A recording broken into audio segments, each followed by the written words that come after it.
Nous sommes à Carouge. Carouge, c'est la ville où habite normalement Yann Lopez.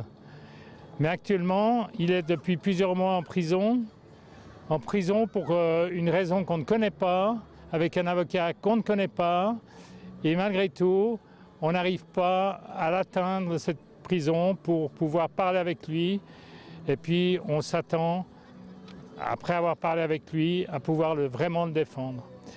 Donc, on en est là. Et la petite prière dans l'église de ce matin, moi je ne suis pas vraiment chrétien, mais je pense que c'était un élément pour arriver à nos fins.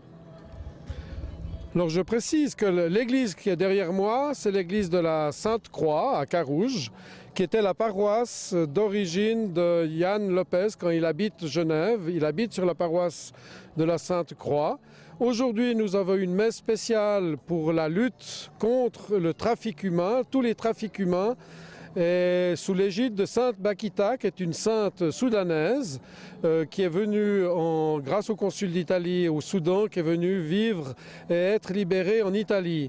Et cette Sainte Bakita, qui a été sanctifiée le même jour que José Maria Escrivá de Balaguer, est la sainte qui est dédiée à la libération des personnes esclaves qui sont victimes de trafic humain.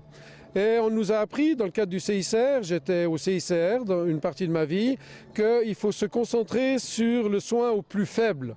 Et dans le cadre du trafic humain, des trafics humains, les plus faibles sont les enfants, les petits-enfants, même les bébés, qui font l'objet de trafics infâmes pour des raisons pédocriminelles, d'abominations sexuelles et d'abus physiques, sexuels notamment, dans des réseaux qui drainent des milliards de dollars. Et cet argent, notamment, est recyclé dans les banques suisses, qui sont soi-disant très honorables, et qui recycle l'argent, des milliers de milliards de dollars de trafics divers et variés, dont la pire abomination qui est le trafic pédocriminel. Et M. Yann Lopez, qui était un collaborateur de la radio-télévision suisse romande pendant plus de 30 ans, a révélé ces trafics pédocriminels dans de nombreux rapports extrêmement bien documentés, qui ont été vérifiés par plusieurs personnes, et ces rapports, après sondage, vérification, sont des rapports vrais. Je suis, à preuve du contraire, toujours l'homme de confiance de Yann Lopez, puisque je l'ai assisté lors d'une procédure civile désastreuse effectuée par le juge HR. On nous empêche de pouvoir faire appel parce qu'on nous empêche d'obtenir des procurations auprès de Yann Lopez, qui est maintenu au secret depuis bientôt 4 mois. Le 17, ça fera 4 mois. Ensuite, concernant M. Jornaud, malheureusement, personne ne s'est proposé pour les élections du mois d'avril, donc il sera réélu tacitement.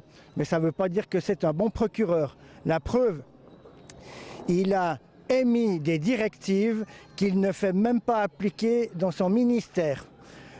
La procureure Diwan n'a jamais justifié, ne serait-ce qu'en quelques mots, pourquoi elle refuse systématiquement mes demandes de visite auprès de Yann Lopez. C'est bien mon rôle, c'est d'inviter les individus qui occupent un poste clé en Suisse, en France et à l'échelle internationale, de gérer les collectivités humaines selon les valeurs et les principes éthiques de la foi chrétienne, de manière à ce que leurs intentions, leurs paroles et leurs actes visent à équilibrer les systèmes dans lesquels ils sont en interaction sur le plan individuel, à commencer par eux-mêmes, sur le plan conjugal, familial, social, professionnel et environnemental, de manière à ce que l'intégrité physique, physiologique, psychologique, émotionnelle, relationnelle, spirituelle de leur vis-à-vis, de leurs prochains soit respectée.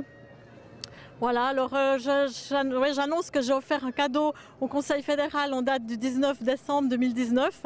C'est le rapport scientifique de Michel Nadeau qui est sorti en 2002, de manière à ce que le modèle social vaudois essaime sur tout le territoire suisse. Et puis qu'on arrête avec les mensonges et les tromperies d'État qui brisent des vies et qui emmènent l'humanité tout entière à sa perte. On est en train de parler d'enfants, de bébés, d'adolescents qui sont torturés, agressés sexuellement, tués, des organes d'enfants finissent dans des hôpitaux. Il n'y a pas plus d'horreur que celle que vous venez d'entendre maintenant. Et je vous le redis, nous avons des preuves, nous avons des noms. Et tout ça, ça sortira en temps voulu. Et j'ai qu'une seule chose à dire à nos adversaires. Que le Seigneur vous bénisse, que vous retrouviez la raison. Et faites bien attention aux eaux qui dorment. Parce que celles-ci, elles travaillent. Merci.